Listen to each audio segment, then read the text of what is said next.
దేవుని తన ద్వారా దేవుని తెలుసుకున్నాను. ఈ జనమే నా జనము, ఈ దేవుడే నా దేవుడు అని విశ్వసించాను.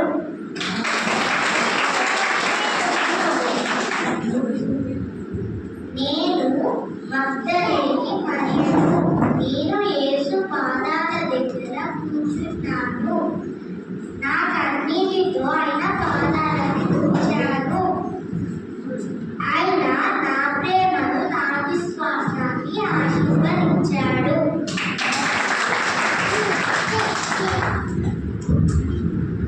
నేను అన్నాను, నా కన్నీటి ప్రార్థన దేవుడు విని నాకు శామ్యూయల్ని అనుగ్రహించాడు. నేను తనను దేవుని సేవకు అంకితం చేశాను.